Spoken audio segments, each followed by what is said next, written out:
오늘은 야게의 아들 아굴의 자문이다라고 이렇게 1절에 나와 있습니다. 아굴이 누군가 우리가 저자를 아는 것은 중요하지만 정확하게 이 저자가 누군지 밝혀져 있지 않습니다. 솔로몬이라고 하는 그런 분들도 있고 솔로몬이 아니다. 여러 말씀을 봤을 때 솔로몬이 아니고 아마 솔로몬 시대 때 살았던 그런 분이 아닌가 이렇게 생각합니다. 물론 저자를 아는 것이 우리가 본문을 이해하는데 큰 도움이 되지만은 또 이 저자가 누군지 또 하나님이 굳이 알려주시지 않는 그런 저자인데 우리가 너무 그렇게 판단할 필요는 없을 겁니다. 오늘은 말씀이 아무래도 조금 형식이나 양식이 다르다는 것을 우리가 금방 눈치를 챌 수가 있습니다. 이 30장 잠언은 여러모로 자주 인용이 되고 하는 부분인데요. 우리가 좀 더 전체 신학적인 의미에서 이 본문을 또 좀 살펴보는 것도 우리가 유익함이 있을 것이다 라고 생각합니다. 무엇보다 먼저 2절에서 4절까지 이 말씀이 우리에게 눈에 띄는데요. 2절에 보면 사람의 총명이 내게 없다. 나는 짐승이라. 나는 다른 사람에게 비하면 짐승이라. 이렇게 시작하고 있습니다. 한마디로 무식하다. 알지 못한다. 그런데 3절에 보면 또 이것을 이야기하는데 이 무식함이 짐승과 같다. 이렇게 하니까 저 사람 되게 못 배웠는 것 같다. 우리가 뭐 야수 같다. 뭐 주로 배웠다 못 배웠다 이런 거가 우리가 또 야수다 또 뭐 가축이다 뭐 길들여진다 이런 게 교육에 많이 관계가 있잖아요. 2절만 보면 이건 좀 못 배운 사람인 것 같다 이렇게 생각되는데 꼭 그게 아니에요. 3절에 가보면 지혜를 못 배웠고 거룩하신 자를 아는 지식이 없느니라. 자, 2절에서 내가 사람의 총명이 없다라고 말하는 것이 그저 인생을 살아가는 어떠한 그러한 인문 지식이나 기계 지식 이런 게 부족하다는 말이 아니라 3절에 가보면 거룩하신 자를 아는 지식이 없다. 이렇게 이야기하고 있어요. 이제 전혀 차원이 다른 거예요. 바로 하나님을 아는 지식이 내게 없고 내가 그 지혜도 배우지 못했다. 그리고 나서는 4절에 가보면요. 이걸 보편화시켜요. 나만 그러냐? 아무도 모른다 이거죠. 그러니까 여기 2절에서 지금 4절까지는 상당히 아주 주도 면밀한 그러한 글쓰기예요. 사실상 우리가 하나님을 아무도 알 자 없다. 나도 모른다. 짐승과 같다. 하나님 앞에 서면 이 사람의 총명이라는 것은 태초에 우리에게 주어진 그런 무죄하고 순수한 총명이 아니라 이제 타락한 인류이기 때문에 사실 여기 사람의 총명이 내게 없다는 것은 다른 사람은 무슨 총명이 있는데 나는 없다 이런 게 아니라 하나님 앞에 우리가 아무것도 아는 것이 없다. 이것은 어떻게 보면 몇 차례 제가 말씀드린 기독교 강요의 제일 앞부분에 나오는 부분이 바로 이런 부분이다. 우리 아무것도 모른다는 거죠. 아무것도 아는 것이 없다. 하나님이 알려주시지 않으시면 우리는 아무것도 아는 것이 없다. 특별히 4절에 보면 우리가 마치 욕기를 잃는 듯한 그런 분위기입니다. 하늘에 올라갔다 내려온 자가 누구고 바람을 장중에 모으는 자가 뭐 이런 것은 우리가 시편에도 나오는 부분들인데요.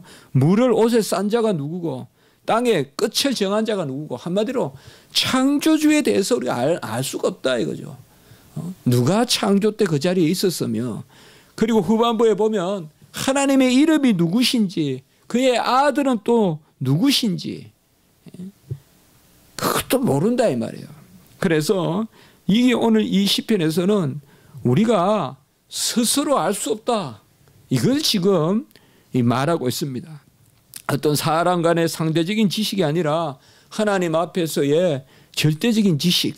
우리가 좀 더 다른 말을 표현하면 계시에 대한 지식이 없다 이거예요. 우리 인간은 계시에 대한 지식이 스스로 없다. 그리고 바로 이어지는 5절과 6절에 보면 우리가 칼빈의 기독교 강요를 보면 먼저 우리 인간은 스스로 알 수 없다 하고 하나님이 알려주셔야 한다. 그걸 선포하고 난 다음에 일반 계시, 특별 계시 이렇게 다루는데 오늘 여기서는 조금 말씀이 특별 계시가 먼저 나와요. 먼저 말씀을 이야기하고 후반부에 가보면 이제 자연물에 대해서 배우자 이거예요. 아까 사반에 대해서 배우고 개미에 대해서 배우고 뭐 쭉 지금 이야기 나오는 부분들이요. 뒷부분에 여러 가지 이야기가 나와요. 예. 그래서 먼저 5절과 6절의 말씀에 보면 우리가 아무 지식이 없는데 이 지식은 하나님이 우리에게 알려주셔야 되는데 어떻게 알려주시느냐. 바로 5절에 하나님의 말씀이 어떠냐 이렇게 말하고 있습니다. 특별히 5절에서는 하나님의 말씀의 순전함, 하나님의 말씀의 완전함, 하나님의 말씀은 순전하다, 순수하고 완전하다 이런 것을 말하고 있습니다. 우리는 이것을 하나님의 말씀이 순전하다는 것은 우리가 신학에서는 신령성이라고도 이야기하고 이렇게도 표현하는데요. 이게 뭔가 하면 하나님에게서 나온 말씀이니까 그분은 완전하시잖아요. 인간에게 나온 말이 안전할 수가 없어요. 왜? 인간이 안전하지 않은데 인간에게 나온 말이 어떻게 안전합니까? 그렇지 않아요. 아, 내 말은 어김이 없어. 그래요? 내 성격에 어김이 없지 않는데 어떻게 내 말이 어김이 없어요? 그렇지 않아요? 나온 것은 어디서 나온 것을 보면 보이잖아요. 그래서 철학자들이 그렇게 사물의 기원을 논하는데 현상은 기원을 보면 나온단 말이에요. 우리 인간이 안전하지 않은데 내 속이 온갖 그냥 우상의 공장이고 내 속이 온갖 탐욕의 티가 그냥 불에 대장간에 성경에 나오지만은 대장간에 티가 막 튀듯이 내 안에 온갖 재앙의 습성이 튀는데 어찌 내 말만 순전할까요? 그렇죠. 그러니까 사실 알고 보면 잠잠할 수밖에 없는데 우리가 말을 하지 말라는 게 아니고 정말 우리가 영적으로는 잠잠해야죠. 왜? 할 말이 없잖아. 할 말이. 내가 온전치 않은데 내가 무슨 말을 하겠어 누구에게. 그래서 잠잠할 수밖에 없는데 하나님의 말씀은 순전하다 이 말이에요. 이게 우리가 영감성이다 이렇게 생각해 볼 수가 있는 거예요. 영감성. 하나님의 말씀은 하나님의 영의 감동으로 된 것이기 때문에 순전하다. 그러니까 우리가 성경의 영감성을 믿지 않으면서 성경의 말씀이 무효하다. 아니다 이 말이에요.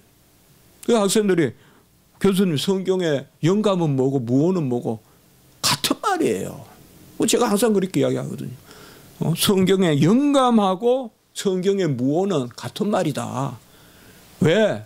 영감이란 말이 하나님의 영으로 감동시킨 것이고 하나님은 완전하시고 거짓이 없고 오류가 없으시니까 그의 말씀은 무효하니까 성경의 영감성이 무엇은?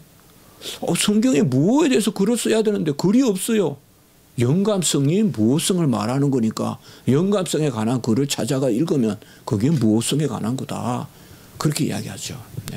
하나님이 우리에게 이 말씀은 하나님이 우리에게 무효하게 준 말씀이고 이 말씀을 우리가 지금 무효하게 받아들이려고 하면 성령의 감화가 있어야 돼요.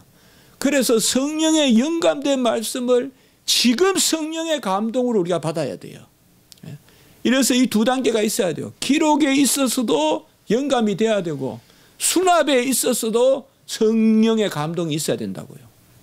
이 두 단계가 있어야. 근데 이미 성경은 하나님의 말씀으로 영감으로 기록되었기 때문에 이것을 성령의 조명과 감화로 우리가 받아들이면 이게 온전해진다 이 말이죠. 그러니까 하나님의 말씀이 영감되었고 받아들이는 우리도 온전한 심령으로 받아들여요. 그래서 믿음으로 말씀을 받아들인다, 수납한다 이런 말을 우리가 하는 것이죠. 그래서 5절에서는 하나님의 말씀의 순전성, 그리고 저는 6절은 뭐냐? 이 순전성은 영감성이다. 6절은 뭐냐면 그의 말씀에 더하지 말라. 완전성, 충족성. 하나님의 말씀은 완전하고 충족하기 때문에 not to be filled, 더 이상 채워질 수가 없는 말씀이다 이 말이에요. 이제 다 채워졌기 때문에 더 채워질 게 없는 그것이 바로 하나님의 말씀이다라고 이렇게 탁 못 박아서 이야기하고 있습니다. 말씀에 더하지 마라.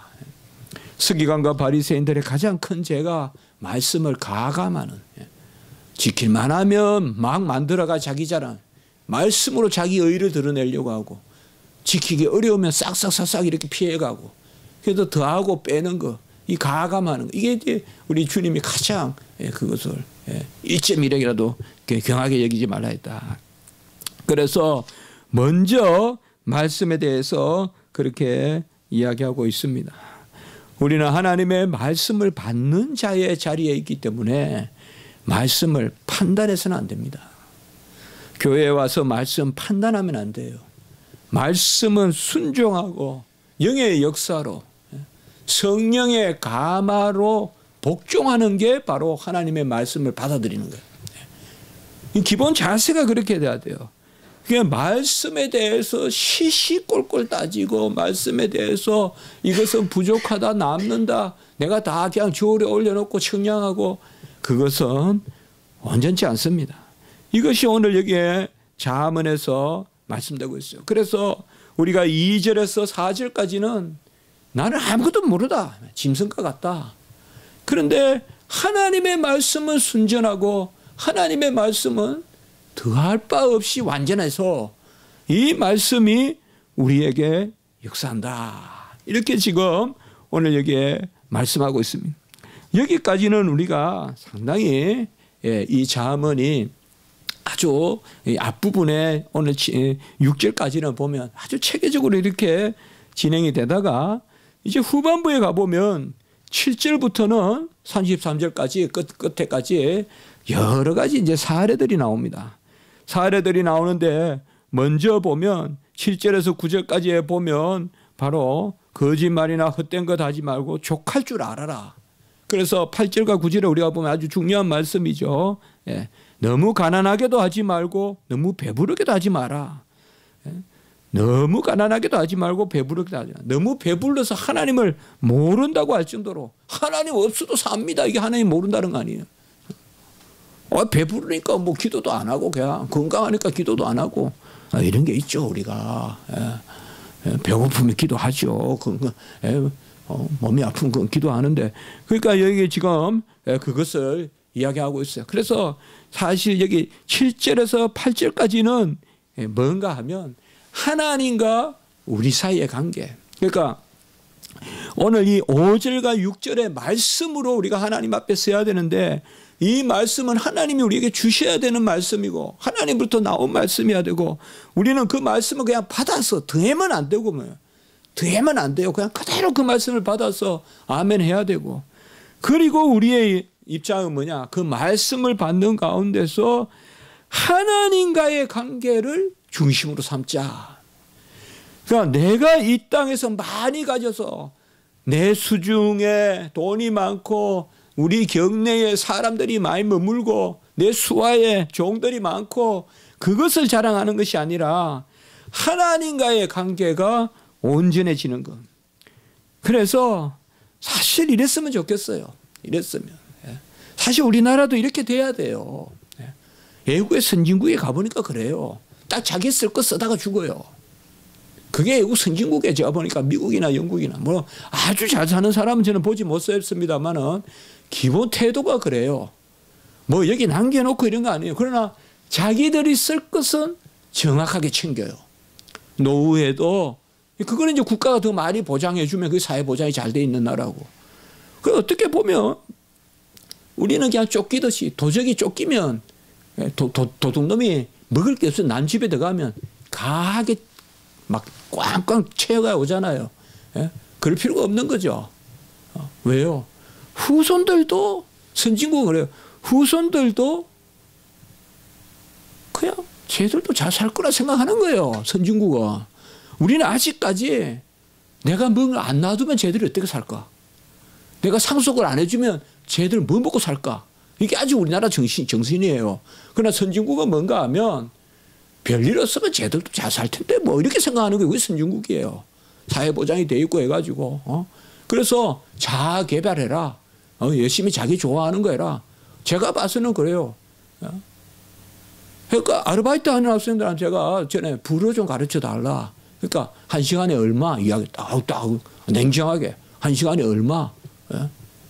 그런데 그럼 좀 해줄래? 프로프리드 좀 해줄래? 한 시간에 얼마? 어떤 사람은 됐다. 그냥 해줄게 하는 사람이 있어요. 그러나 분명히 물어봐야 돼요. A상. 우리나라 같이 설금설금 그냥 넘어가면 안 돼요. 그냥 라면 하나 사줄게 그냥 해다 하고 이런 식으로 안 돼요. 친하다고. 물어봐야 돼요. A상. 그러면 제가 그런 말을 하더라고요. 나는 책값도 안 부족하고 밥 먹을 것도 있고 나는 아르바이트 할 필요 없다 이거예요. 처음에 좀 의아스럽다고요. 우리는 그냥 맹목적으로 그냥 좀 있어야 되잖아요. 더 모아 더 배들. 더 많으면 더 배. 그러니까 지금 여기서 사실 그런 거예요.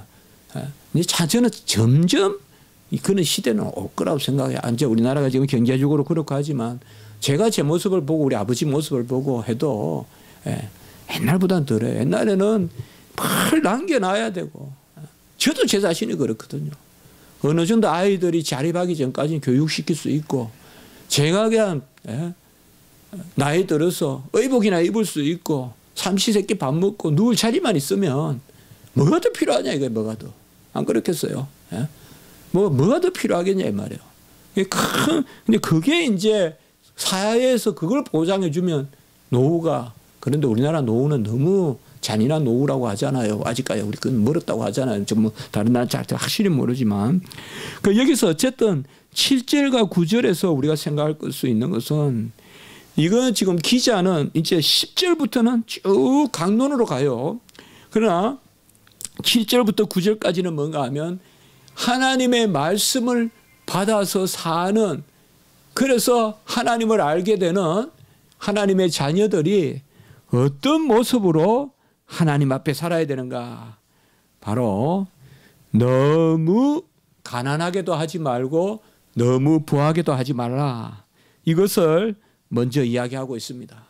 그런데 그 관계의 중심이 뭔가 하면 하나님이라는 걸 우리가 좀 생각해야 돼요. 하나님과의 관계가 온전할 만큼 재물을 달라는 거예요. 이거는 조금 우리가 생각하는 거하고 좀 다를 수 있죠. 하나님의 관계가 가장 온전할 만큼 재물을 달라. 하나님과의 관계가 가장 온전할 만큼 건강을 달라. 이거는 좀 우리가 한번 생각해 봐야 되겠죠. 우리가 어느 정도 재물이 있는 게 하나님과의 관계가 가장 원만할까요? 어느 정도 건강에 있는 것이 하나님과의 관계가 가장 원만할까요? 그걸 지금 이야기하고 있어요. 최소한 한 가지는 말하고 있죠. 답하고 있죠. 과히 부하게도 하지 말고 과히 가난하게도 하지 마라. 너무 많이 가지는 것도 하나님과의 관계에 도움이 안 되고 너무 못 가지는 것도 하나님과의 관계에 도움이 안 된다. 이렇게 말하고 있어요. 역으로 말하면 하나님은 우리에게 적절하게 베푸신다. 적절하게 베푸신다. 그것을 말씀하고 있는 것 같아요. 그리고 오늘 후반부의 말씀은 대표적으로 두 가지가 우리가 눈에 띕니다. 뭔가 하면 하나는 사람과의 관계에서의 지혜. 이건 이제 일반 계시예요. 일반 계시예요. 10절부터는 33절까지 쭉 다 일반 계시예요. 5절부터 6절까지는 특별 계시예요. 말씀이에요. 10절부터는 일반 계시예요. 일반 계시 중에서도 10절에서 앞부분은 뭔가 하면 부모와의 관계, 그 다음에 상전과의 관계. 10절에 보면 윗사람에게 상전에게 종에 대해서 비방하지 말라. 또 11절에 가보면 아비를 저주하고 엄미를 축복하지 않는 무리가 있다. 이렇게 이야기하면서 바로 약속이 있는 첫째 계명이죠. 바로 이런 것도 인간사 전반에 관한 거예요. 이거는 특별 계시 영역이라고도 할 수 있지만 일반 계시 영역이에요. 인간이 살아가는 모습. 우리가 5계명이나 6계명이나 7계명은 다 자연법적 그런 실체를 가지고 있는 거예요. 하나님의 율법이지만은. 그리고 우리가 잠언 30장에만 가장 잘 기억하는 게 여러 짐승을 통해서 배우라는 거죠. 이 피조물을 통해서 배우라는 겁니다. 이게 오늘 말씀에 나오니까 우리가 잠깐만 그저 보면서 좀 교훈을 얻어보면 되겠어요. 그래서 30장은 전체적으로 그런 긴밀한 구조가 있다는 것을 우리가 한번 연두를 둬야 된다 이거요. 처음에 다시 말씀드리면 2절에서 4절까지는 아무것도 모른다. 이건 정말 칼빈 기독교 강요 초판 기독교 강요 1장을 읽는 것 같아요. 아무것도 없다. 우리 짐승이다. 사람의 총명이 없다.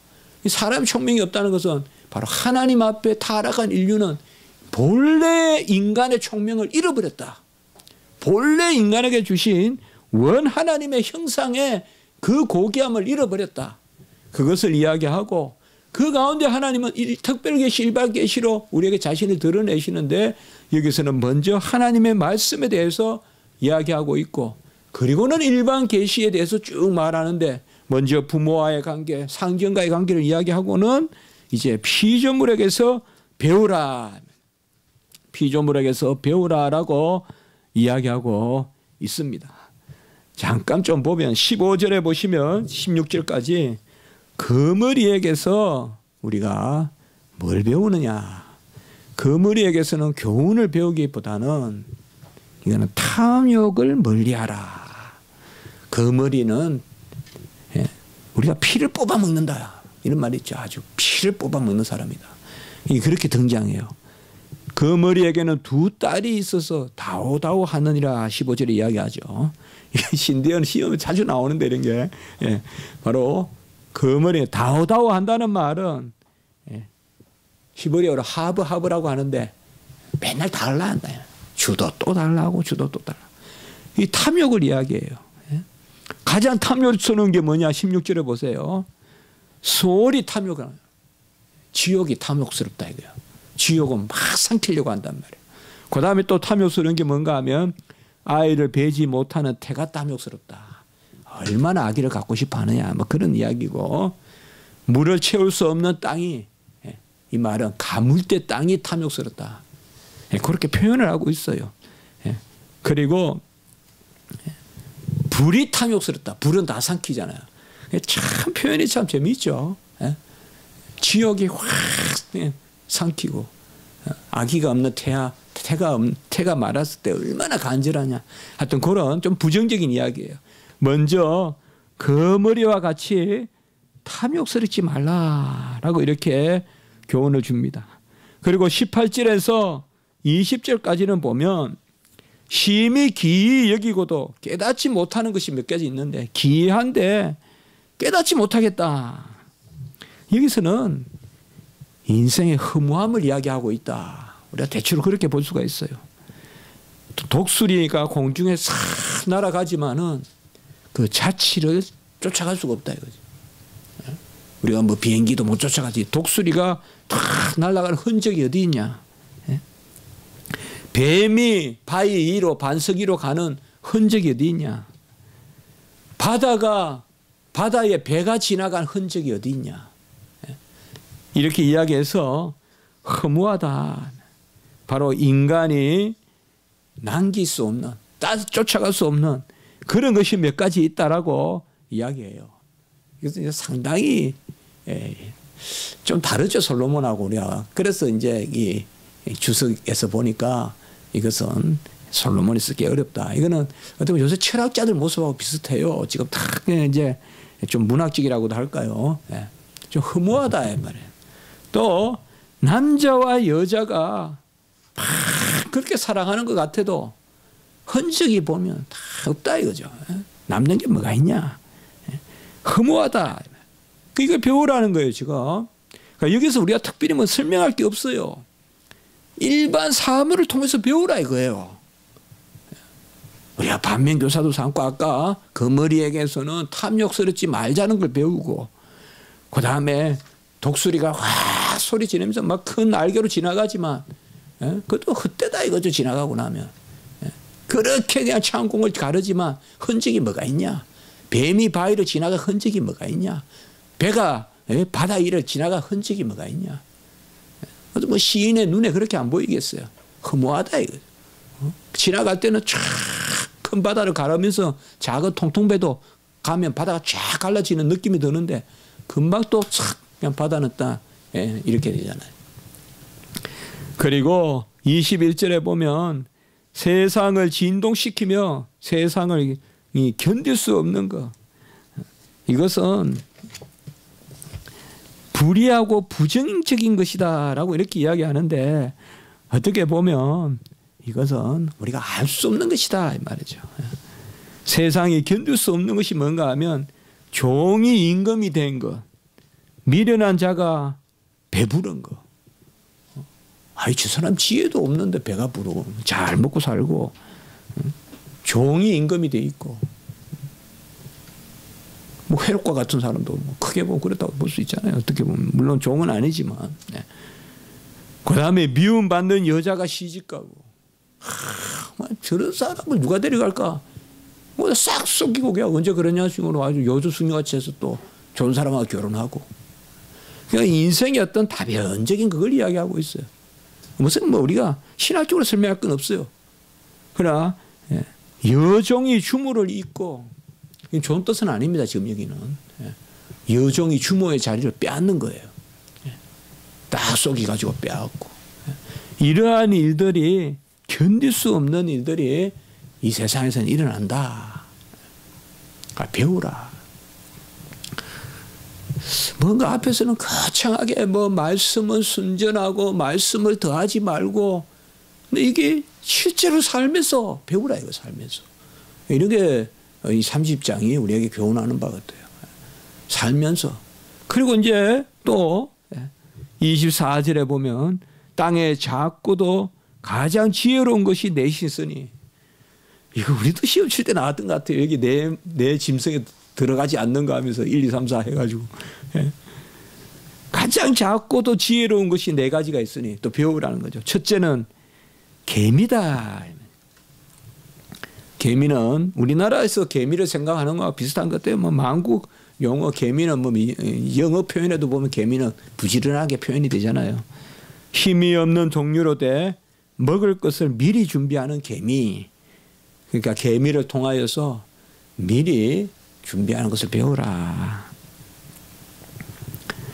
또 26절에 보면 약하되 집을 바위 사이에 짓는 사반과 이런 사반은 부지런한 거 이런 것도 되지만 지혜로운 것.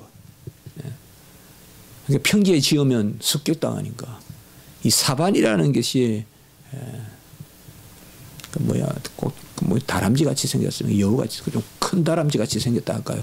제가 보니까 뭐 고양이 같습니까? 그렇게 생긴 겁니다. 이게 쪽제비갑니까? 잘 모르겠어요. 사반이 그런 거예요.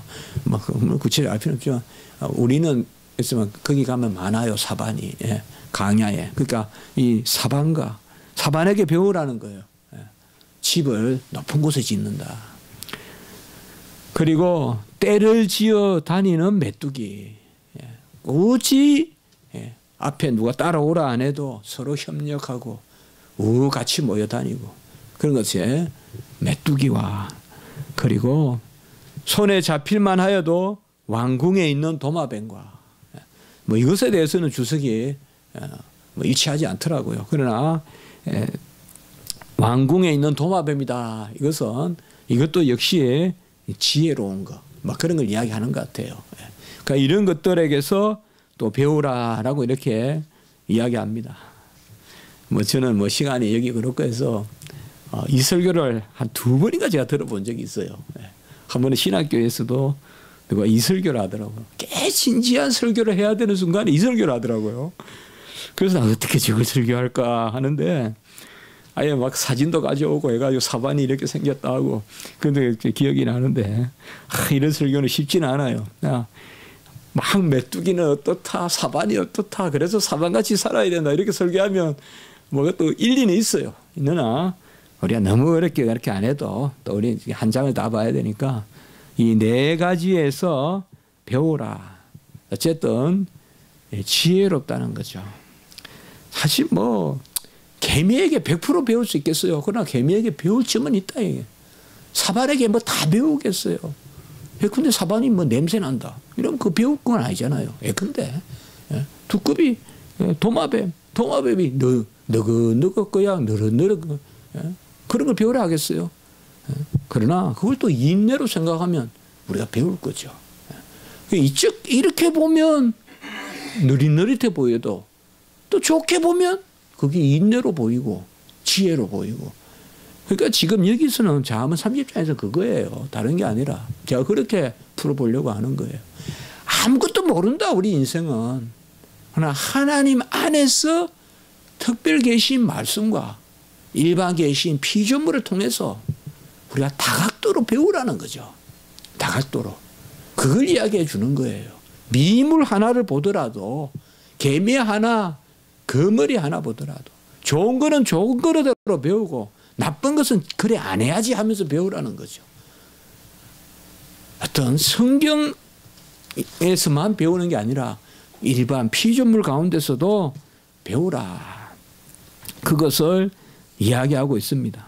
29절에도 잘 걸으며 위풍 있게 다니는 것은 의시 있으니 이런 것도 어떤 용맹함 이런 것을 말한다고 볼 수가 있습니다. 이제 말씀을 전체적으로 정리해 보겠습니다. 같이 합시다. 입을 막으라.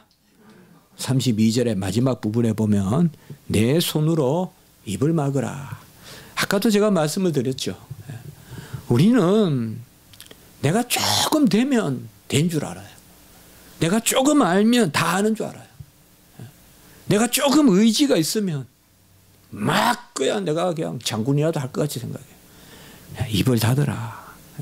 하나님의 말씀은 하나님이 완전하고 하나님이 해전하는 그림자도 없고 순수하기 때문에 그에게서 나온 말씀이니까 완전하고 우리가 모든 것을 피조물 하나 앞에서라도 입을 닫으라. 겸손하게 배우라. 그걸 이야기하죠. 내가 미련하여 스스로 높은 채 하였거니와 내 손으로 입을 막으라. 악을 행하였거든 내 손으로 입을 막으라. 결국 우리가 사물 앞에 서면 부끄럽다 이 말이야. 개미 앞에 서면 내 게으름이 부끄럽고 그렇지 않겠어요? 예? 아까 사반 앞에 서면 내 지혜 없음이 부끄럽고 말이죠. 예? 막 그냥 막 널어놓기만 하고 정리하지 못하고 그런 게 아니라 높은데 탁 그래도 집을 짓고 그런 걸 배우라는 거죠. 안 그렇겠어요? 막 가지만 퍼뜨려 놓는다고 새가 밤에 거할 데가 없잖아요. 높은데 새 집을 지어놔야지 거기서 밤에 추위를 피해서 밤에 잘 거 아니에요. 새끼도 키우고. 이런 것들을 배우라. 입을 닫으라. 입을 막으라. 말씀을 통해서도 배우고 피조물 앞에서도 우리가 서면 입이 닫힌다. 옷 앞에서도 입이 닫히고 나무 앞에서도 입이 닫히고 길 가는 어떤 미물을 봐도 입이 닫히고 오늘 말씀을 통하여서 바로 그 아굴의 말씀을 통해서 우리는 말씀과 또 일반적인 그런 피조물을 통해서 배우고 익히라. 나는 짐승과 같이 모른다.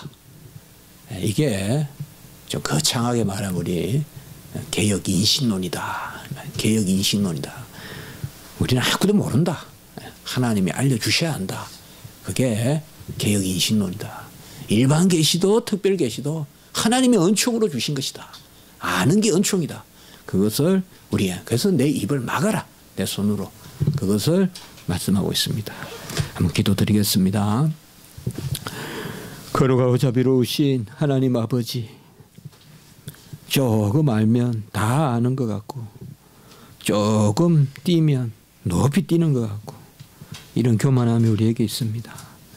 하나님 아버지, 순전하고 온전하며 선한 것은 다 여호와께로 나온 것이요 완전하신 분이 입으로 내신 것만이 완전할 줄 믿사오니 우리는 손으로 입을 막고 겸손하고 꼭 전할 것은 생명의 복음을 전하고 우리가 선한 말을 하고 좋은 소식을 전하는 그러한 저희들 되게 도와주시고 시기하고 질투하고 당을 나누고 헐뜯고 하는 그런 말, 안 된다고 절망적인 말들 주여 올리지 않도록 우리 도와주시고 모든 말씀 가운데 은혜를 더하시며 특별히 김은진 전도사님 하나님 아버지여 종의 울부짖는 그 기도와 하나님 앞에 간구하며 왜 이런 일이 나에게 라고 하나님께 물을 때 하나님 아버지여 오늘 말씀같이 우리가 품에 물을 안고 또 그 물을 내놓고 하시는 그 하나님을 알 수 없다고 하셨는데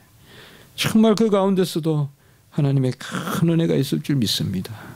하나님이시여, 우리는 원컨대 이 병이 하나님이 크게 자신을 드러내시는, 하나님을 드러내시는, 영광을 받으시는 그 도구가 되기를 원합니다. 하나님 아버지, 그를 낫게 하셔서 정말 하나님 살아계신과 하나님이 그를 인도하신과 또 그를 살게 하시되 하나님을 위해서 살게 함으로 하나님이 그를 살리신 것을 친히 우리가 목도하며 그 영광을 보는 그 은혜가 있을 수 있도록 도와주시고, 하나님 친히 치유의 손을 드시고 그 강선을 바라셔서 불쌍한 종을 주님께서 치료하시고 다시 낫게 하시고 회복시켜 주시옵소서. 그 다리를 하나님 보존시켜 주시옵소서. 주여 살펴 주시옵소서. 구주 예수 그리스도 이름으로 감사하며 기도드리옵나이다. 아멘.